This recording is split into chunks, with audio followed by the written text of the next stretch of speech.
Hi, kindergartners. Welcome to your TV classroom. Today is Tuesday, February 23rd. How are you doing today? How was your Monday? Thanks for sharing. Let's take a look at our zones poster and let's see how you're feeling today. What zone are you in today? Mr. Kevin, what zone are you in today? I'm right between the yellow and the green zone. Why are you feeling between the yellow and the green zone? Well, a little excited about some potential weather, and a little happy just to be here with my teachers. Yeah, I feel you on the weather thing. What a lot of people don't know, and I'm going to tell our kindergartners, is one of my hobbies is to study weather. And if one day I wasn't a teacher, which I can't ever imagine because I love teaching so much, I would want to be a meteorologist on a news station and give weather forecasts to all the people.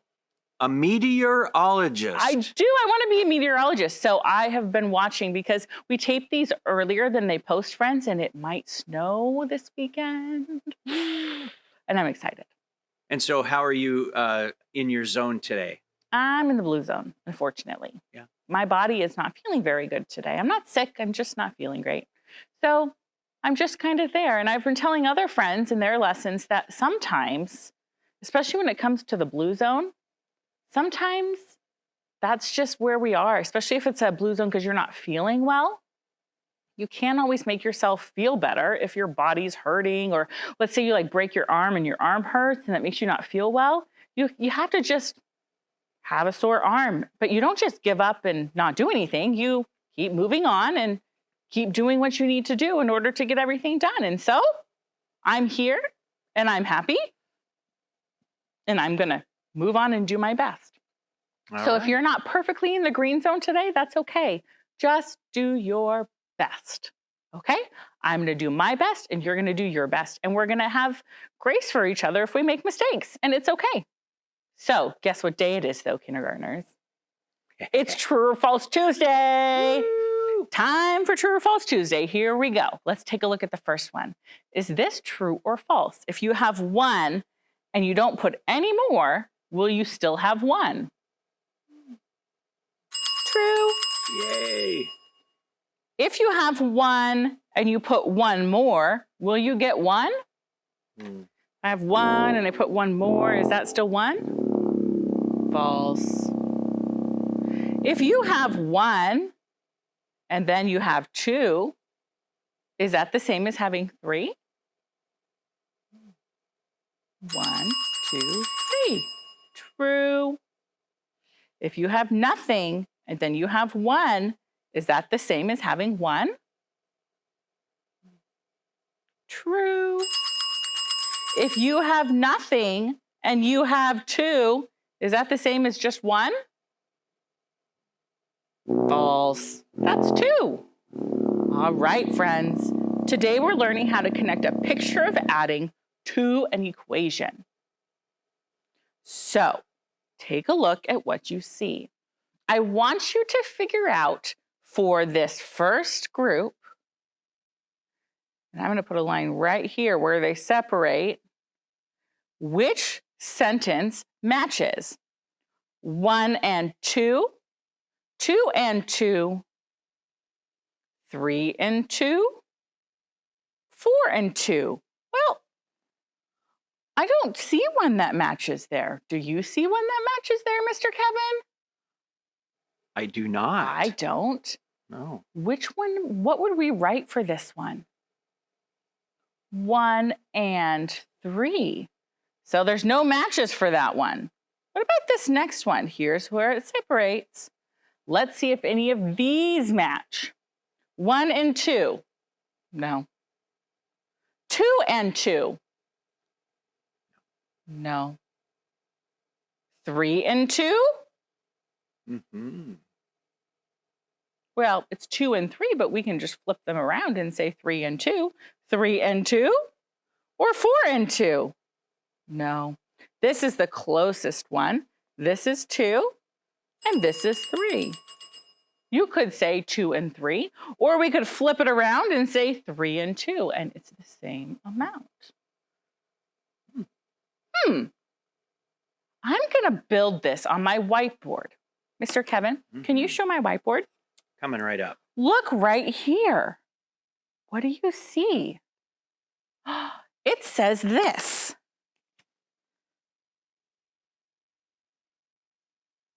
What does that mean? This and this and this. It's like a secret code. Can you be detectives with me? Get out your detective glasses. Take a look at it. What does this first part mean? What does that mean? What was that, Pebble? Pebble says I need 3 blocks. Okay, here I go. 1, 2, 3. And that's one part of the equation, so I'm going to leave it like that.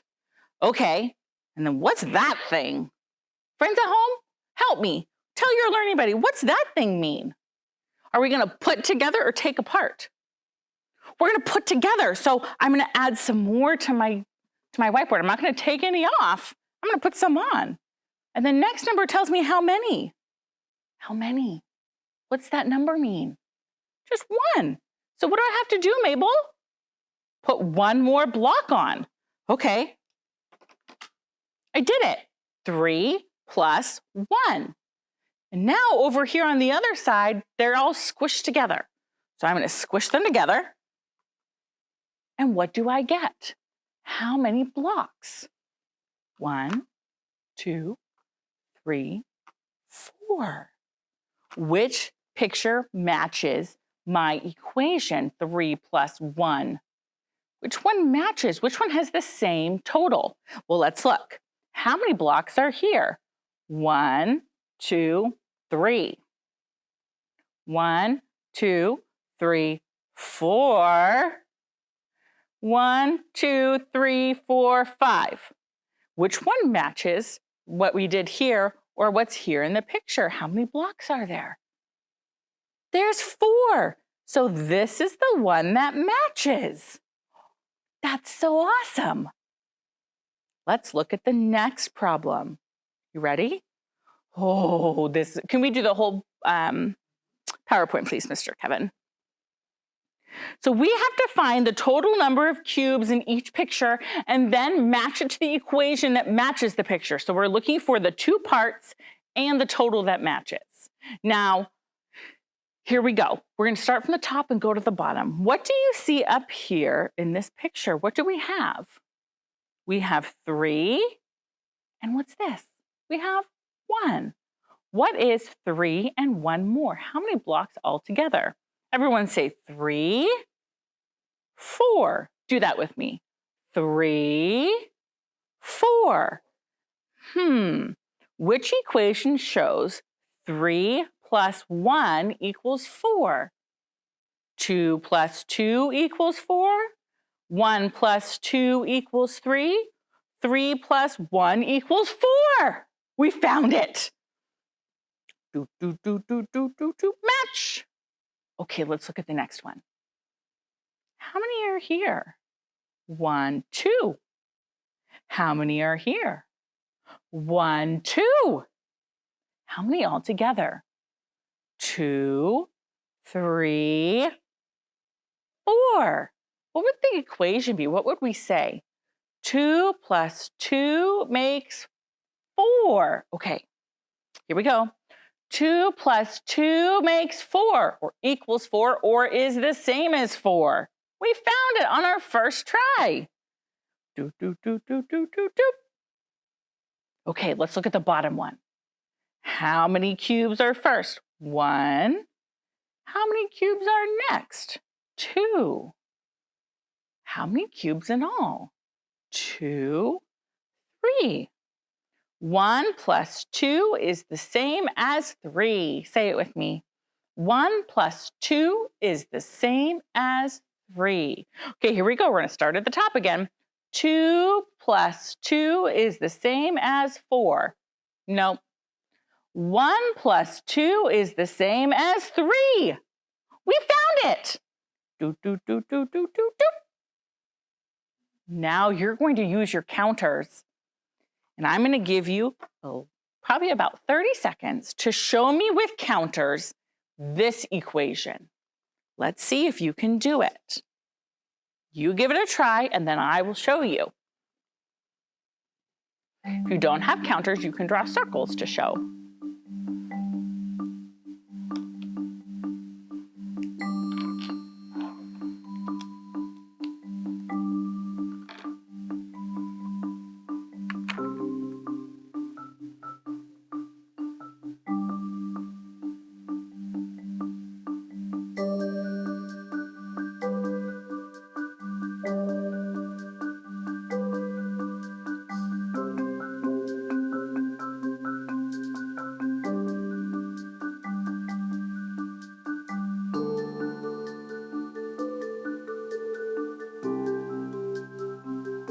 Okay, friends. Mr. Kevin, can you show them my whiteboard? And do all three for me. So here I am on my whiteboard, Mabel. How many counters do you think I have first, Mabel? 2, right? Because right here is 2. 1, 2. I have 2. And now watch me do it. I'm going to do it. 2 plus. How many did I add? 1, 2, 3. 2 plus 3 equals, how many are there? 2, 3, 4, 5. 2 plus 3 equals 5. And my counters show it. All right, friends, let's look at what your assignment's going to be today. You're going to do page 325 and 326 in your math workbook. You're going to look at the pictures and you're going to match them to the equations that show the same thing, just like we did together on both pages, okay? Today, we started learning how to connect a picture of adding to the equation that matches. We explained the picture, we found the answer, we matched it to the correct equation. Mr. Kevin, if they want to contact us here at the TV Classroom, how can they do that? Well, just ask your adult to help you. You can send it in an email to TV Classroom at tacoma.k12.wa.us, or you can also put it in an envelope and put a stamp on it and send it to TV Classroom, 601 South 8th Street, Tacoma, Washington, 98405. Thank you, Mr. Kevin. Now, friends, it's going to be time for a break. During your break, you need to get your ELA packet, your learning buddy, your learning notebook, and a pencil, and be ready to learn with Miss Oslin. I hope you have a great rest of your day, friends. Make good choices during your break, and I will see you next time. Bye.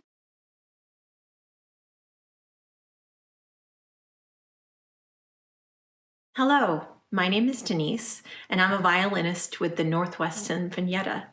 I'm here for us to share a moment of breathing and listening to music together today. Let's start by getting centered by taking a few breaths together. We're going to inhale to a count of 4, and then we're going to hold our breath for 4 counts, and then we'll exhale to a count of 4. Get comfortable, relax your shoulders, maybe roll your head side to side once or twice, and let's inhale. 1, 2, 3, 4. Now hold your breath. 1, 2, 3, 4, and exhale. 1, 2, 3, 4. Let's do that one more time. This time I won't count aloud. We can all count in our heads. And if you like, go ahead and close your eyes. Ready? Inhale. Hold your breath. And exhale. Well done.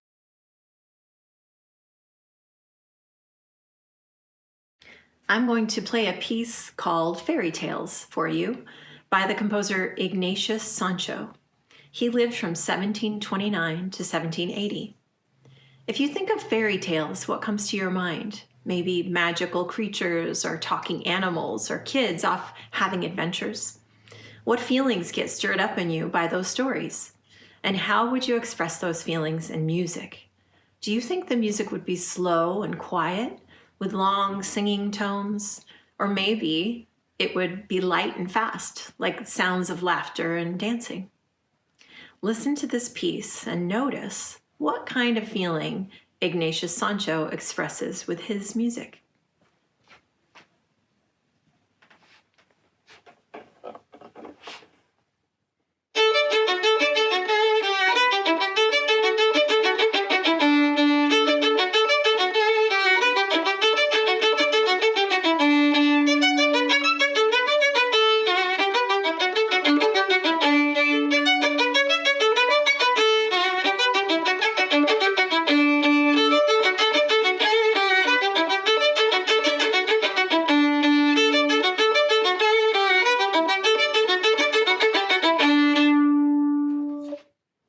What do you think of that music? It sounds pretty light and happy. You might think that Mr. Sancho really liked fairy tales and that maybe he also had a good sense of humor and was a happy person to be able to write a piece like that. It's amazing to me to know that Mr. Sancho was born in 1729 on a slave ship off the coast of Africa. He faced the world alone because he lost his parents when he was young. Despite being enslaved, he taught himself to read and write and to play music. He spoke out against the slave trade and wrote essays, plays, poetry, and music. Here's another beautiful piece by Ignatius Sancho. It's called Minuet Number 15.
Ignatius Sancho was eventually freed from enslavement and went on to start a business, a successful grocery store, and to become the first Black person of African origin to vote in England.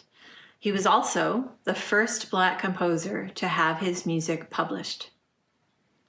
I hope you've enjoyed listening to Ignatius Sancho's music with me and to taking a few breaths together. Hi, kindergartners. Welcome back from your break. Excellent job gathering your materials and being ready to go. You can take your pencil and your learning notebook and put them off to the side. You don't need those yet, but you can hold on to your learning buddy if they help you focus. Now, let's remind ourselves what our job is when we come together today and every day. It's to listen, share, read, and write. And you know you have active listening posture when you have, say these with me, Eyes watching, ears listening, voice quiet, and if it helps you, body still. Even sometimes, though, Mr. Kevin and I find ourselves thinking about something else, and we just need to do some gentle reminders to focus. Focus self. Focus. You notice that we Mr. say Kevin. Focus. You notice that we said it kindly to ourselves? Yeah. Today. Whoa, that's a lot of words. Okay. We'll get through it. Today I'm learning that readers, that's you and I have to use my fancy professor voice for this because that's a fancy word. I am learning that readers infer characters' feelings and traits by thinking about what's happening in the story and studying what the characters say, do, and think. You don't say. We are fancy here at TV Classroom, where we infer characters' feelings. That means we look at the pictures and we pay attention to what the characters are saying and doing and thinking to figure out how they are feeling, even though we may not be told directly by the author. We have a document that says, how does the character feel? And this is going to help us infer or figure out how the characters feel. When we ask ourselves, what is happening? Do that with me. What is happening? What is the character saying and thinking? What does the character's face and body look like? And what are your experiences or feelings? Yeah, and that helps you decide, how does the character feel? Now, let's review some feelings. This is a chart that you have in your ELA packet. Don't use it now, but when you're doing your independent reading and you're trying to figure out how the characters feel, you can use this chart of feelings to help you. Now, let's act some of these out. So the first one shows the sunshine, and that makes me feel happy. Show me your happy face. Happy. Oh, that balloon is so very sad. Show me sad. Ooh, that person looks angry or mad. Show me angry. Ooh, Kevin did this. Yeah, you might even do this when you're angry. What if you're worried about something? What if you're excited for the weekend? Whoop, whoop. Yep, you might do something like that. Or, oh, if you're upset about something. What if you're trying something really, really hard and you can't do it? You get frustrated. That might be a lot like angry. Uh-oh, what if you're scared or you're afraid about something? You might call for your mom. What if you're feeling kind of silly? What if you're learning something new and you don't understand it and you're confused? What? You might have done that when I started talking about inferring characters' feelings. You might have been like, what? What if you're ashamed? Maybe you did something that you know you probably shouldn't. Feel ashamed. What about if someone surprises you with a nice letter? Surprised. That's what I would do if you sent us a letter here at TV Classroom. I would go, oh! And what if you're tired or exhausted? Oh, yeah. That's just some of the feelings that you might infer or think that your characters are feelings based on what their face and body are doing and your experience and what you know is happening in the story. So, Mrs. Oslin, my tired or the last one? Yeah. Yeah, here's my impression of that. Okay. Oh, dear. Oh, my. Oh, you do sound tired or exhausted. Oh. That's what Max and Charlie sound like when I tell them that it's time for bed. They suddenly act really tired, and it's like, awesome, then go to bed. I thought you were going to say when you ask them to empty the dishwasher. Oh, suddenly they're really tired or have to go to the bathroom. That's usually what happens. Okay, you might recognize these characters. This is a book by Mo Willems. We know this author and illustrator. And the characters, he has a whole series of books, which means a lot of books that have the same characters, which are Piggy and Elephant. And we're going to learn about these characters and what they do and figure out how they're feeling based on what's happening with their face, their body, and our own experiences. Now, do you know these characters, Piggy and Elephant? Have you seen these before? Or no? Mr. Kevin hasn't. Oh, Mr. Kevin, you're in for a treat. One of my best friends here in Tacoma, Ms. McKinney at Bernie, she's a kindergarten teacher. She loves these books, and she does a really fun character study every year with these books. You're going to love them. Here we go.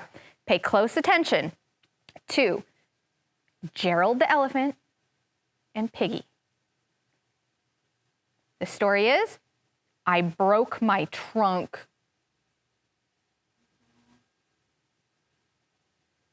I broke my trunk. I have not seen Gerald today. Why? Piggy hasn't seen her friend Gerald in a while.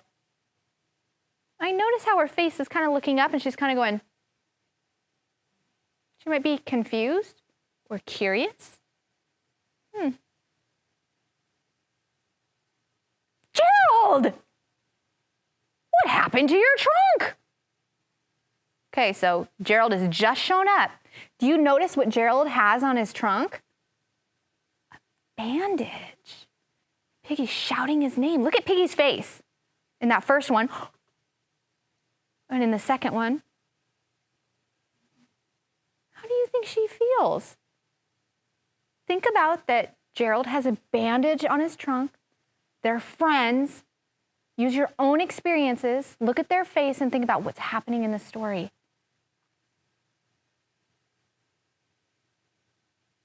Mr. Kevin, what do you think? How do you think Piggy's feeling? I think that Piggy feels concerned for Gerald. I would be concerned if you showed up here at TV Classroom and you had a bandage on your nose. Yeah. I broke my trunk. How did you break your trunk? It is a long, crazy story. Tell it. Tell it. Well, I was playing with Hippo.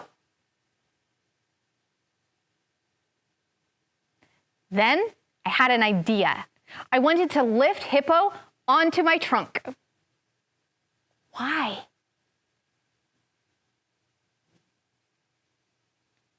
Because. Okay. I think that's why Gerald and Piggy are such good friends, right? They understand each other. So I lifted Hippo onto my trunk.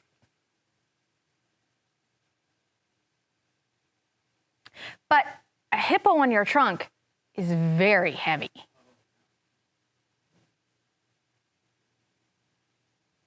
Is that how you broke your trunk? No.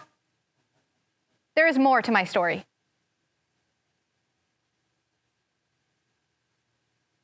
Then Rhino showed up.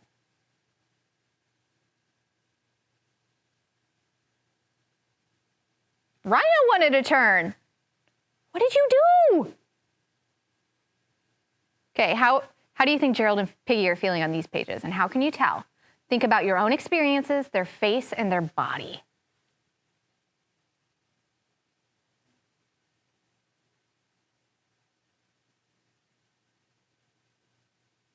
Turn and tell your learning buddy what you're thinking. Mabel, when Gerald says, Rhino wanted a turn, he seems kind of like matter of fact, like maybe he's like, oh, it's kind of obvious. And then Piggy's like raising her hand. You can even see that it's moving. What did you do? It's curious. And then Gerald's just kind of like maybe that's ashamed. Maybe something's coming up that he knew he did something he shouldn't have done. I lifted both of them onto my trunk. Look at Gerald in the picture with the bubble. You can tell that he's thinking about that memory because it's like a thought bubble. And he's lifting them up and you can see he's going, like he's really concentrating.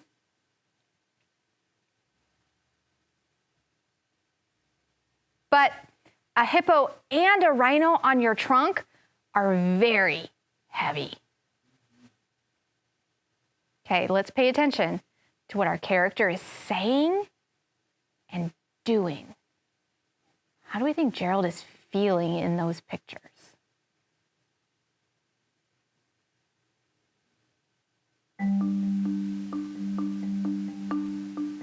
Turn and tell your learning buddy.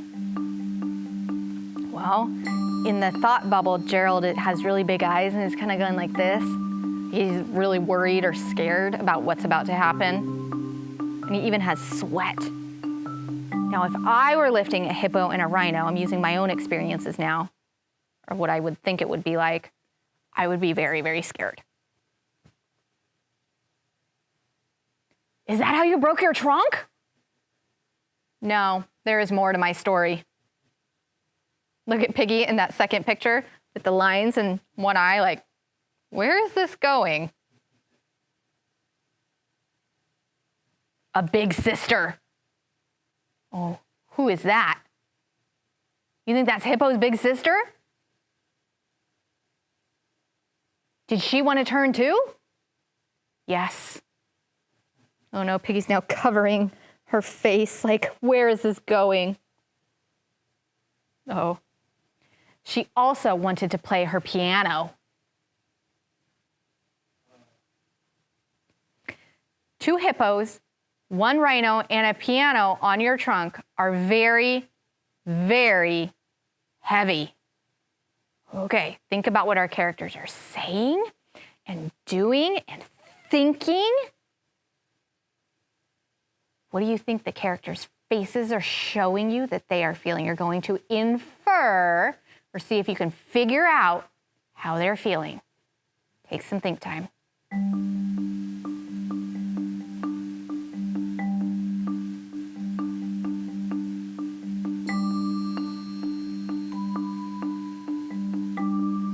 Turn and tell your learning buddy. Mr. Kevin, what are you thinking? Oh, Gerald looks like he's really struggling now. Yeah, like he's thinking back and maybe regretting what he did, or, yeah. Oh, and in that other picture, he's really sweaty. His eyes are really big. Ooh. The hippos and the rhinos seem pretty content, though. Singing away. They're happy. Is that how you broke your trunk? No. This is a long, crazy story. Now, Piggy's brow is kind of furrowed and her ears are flat. Do you think she's kind of getting frustrated? Like, wrap this up, Gerald. Where is this going?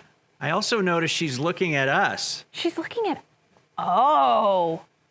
She's not looking at Gerald saying, this is a long, crazy story. She's going, this is a long, crazy story. Mm-hmm. Oh. Yeah. Interesting observation. As if to say, can you believe this guy? Get a load of Gerald. Gerald, how did you break your trunk? Okay, how's Piggy feeling in these pictures? Look at her, she's shaking her fists, yelling, frustrated, angry, kind of irritated. She doesn't seem to be too concerned about his broken trunk anymore. Well, I was so proud of what I had done, and we can tell because look at how Gerald's standing there like this, that I ran to tell my very best friend about it. Look at Piggy now. Aw. Flattered. But I tripped and fell. Oh. Whoop. And broke my trunk.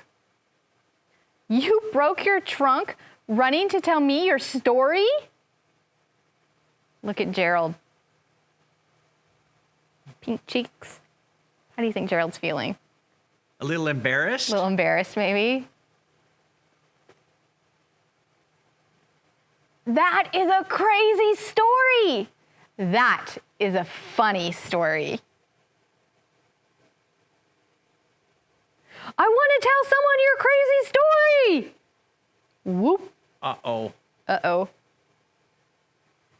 I think Gerald's surprised at first and then worried. Piggy, what happened to your snout? It is a long crazy story. Okay, one last time. Think about what is happening. What is the character doing and saying? What is the character's face and body like? And what are your own experiences and feelings? Take some think time. How is Piggy feeling?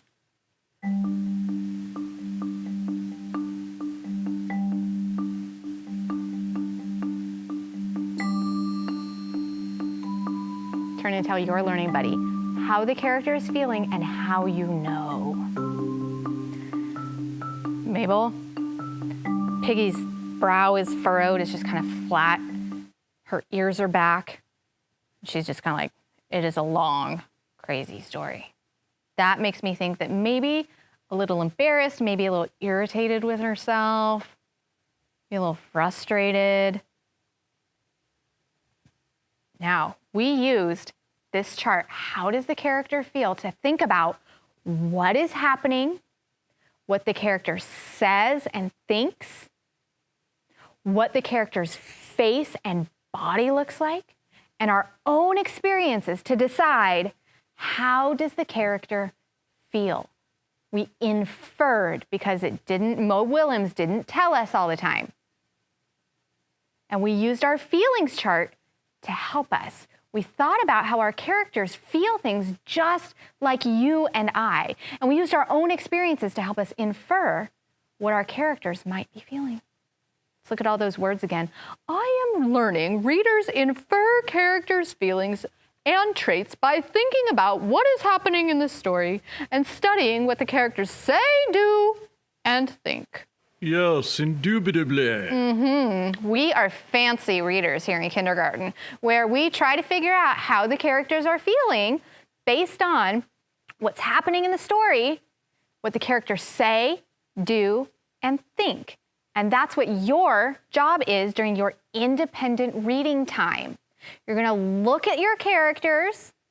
You're going to ask yourself the questions. Well, before you even do that, back it up.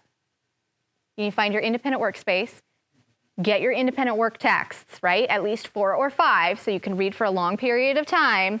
Then sit down and think about your story elements, character, setting, beginning, middle, end. And when you're thinking about your characters, figure out how does your character feel? And you can use your feelings chart to write in your learning notebook how your characters are feeling. You might, if you can ask your adult to help you get some sticky notes as you're going through your book, you might take sticky notes and put them on your books where you can tell what your characters are feeling. And then you can go back to those sticky notes and write about how the characters are feeling and how you know you were able to infer based on what your character says or does or thinks.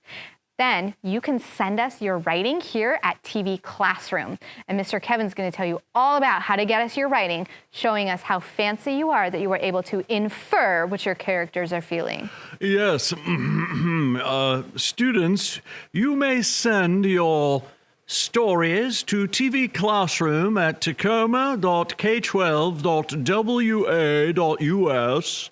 You can also mail them, I suppose. TV Classroom, 601 South 8th Street, Tacoma, Washington, 98405. Thank you, Mr. Kevin. We are so fancy here in TV Classroom.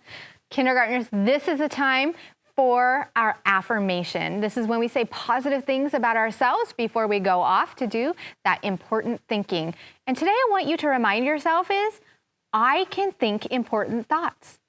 Because you just did a really important thing of inferring what your characters were feeling. So say it out loud to yourself. I can think important thoughts. Excellent job today, kindergartners. I hope you have a great rest of your day, and I look forward to seeing you back here next time in our TV Classroom. Bye.